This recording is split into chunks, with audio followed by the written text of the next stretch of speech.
So the next question, let's discuss what are the arguments for a democracy, or why is a democratic government a more accountable form of government, so to speak. First and foremost, democracy is a more accountable form of government because it helps in better decision making.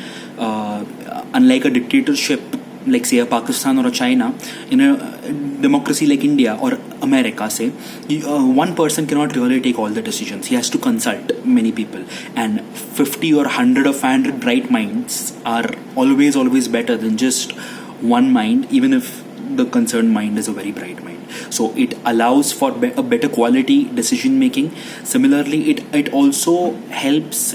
Democracy also gives a method to deal with differences and conflicts. In a dictatorship, whatever the dictator wants, right or wrong, as per his whims and fancies, things are going to be done that ways. In a democracy, the government or the responsible leader always has to find a middle path amongst two communities or two individuals or people who are fighting with each other. Very often they play a role where they sit with affected people, discuss, and always try to find a middle path where there is peace in a particular locality. So democracy helps in better decision making. It helps in giving a method to deal with with our differences and conflicts. It also provides us with a great amount of dignity. How? So, for instance, something like universal adult franchise, where every citizen's vote counts for equal, or the biggest freedom of them all, to my mind, the freedom of expression, the freedom of thought, speech, and expression. You will not connect with this till you hear the fact that till you hear an example from China as to how much we take freedom of expression for granted in our country. We actually can speak and say anything here. In China, a Chinese activist was a human rights activist, was once giving an interview live on CNN, I believe. And he's supposed to have said something against the Chinese leader Xi Jinping. On air, live, he was taken away and was never seen again. So that is the price people pay for freedom of expression in a non-democracy. So in our country, we actually have the dignity where our vote counts for equal. We actually have the dignity where we have the freedom of expression. Of course, there is a limit to freedom of expression, like there is a limit to every right in this world. As they say, with great power comes great responsibility. Our freedom of expression should not really hurt someone's religious sentiments, so on and so forth. There are reasonable restrictions, but apart from that, we really do have freedom of expression in this country.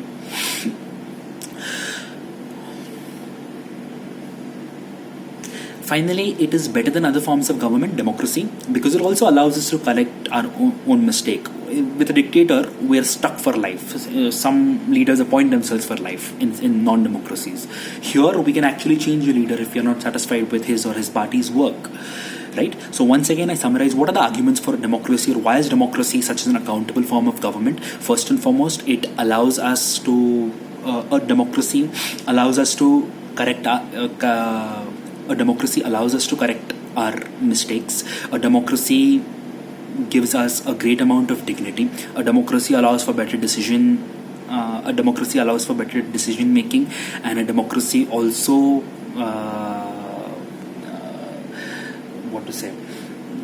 gives us a method to deal with differences and conflicts. All right. Why do a majority of people rule through their elected representatives? I mean, why do I have to put my view as a Pune citizen to the Lok Sabha in Delhi through my member of parliament? Why can't I myself go? So first and foremost, all of us citizens, whatever the population of Pune is, can't really sit together and make decisions.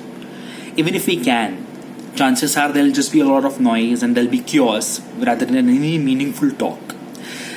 In any case, we are not equipped with the skills, with the knowledge about every issue that faces our community, our locality, to make decisions. So as per our wisdom, we choose a candidate every 5 years who represents Pune for the next 5 years.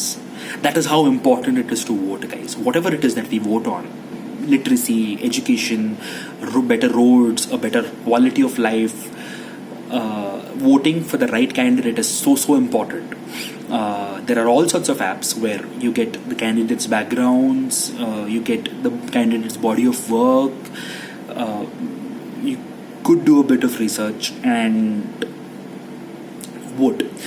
The problem with the educated class is it doesn't vote, and it keeps creeping in complaining for 5 years. Like I said in an earlier video, it doesn't matter which party you vote for, doesn't matter which candidate you vote for. What is really important is that you vote, you exercise your democratic right.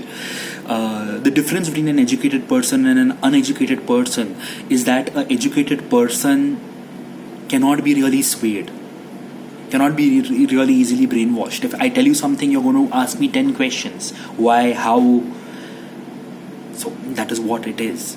You're not going to be swayed by it. You're going to be seeing what is the issues. What are the issues that affect me? What are the issues that affect my neighborhood? What is the issue I want to vote for? Okay, what is the candidate? Does he have the background? An educated mind can analyze all of that much better. So I hope when you do become 18, you actually vote. My responsibility as a SST teacher is not just to help you get a good score in SST in your 9 Cbse final exam. It is also to encourage you to vote, because that I want to be the legacy of my class.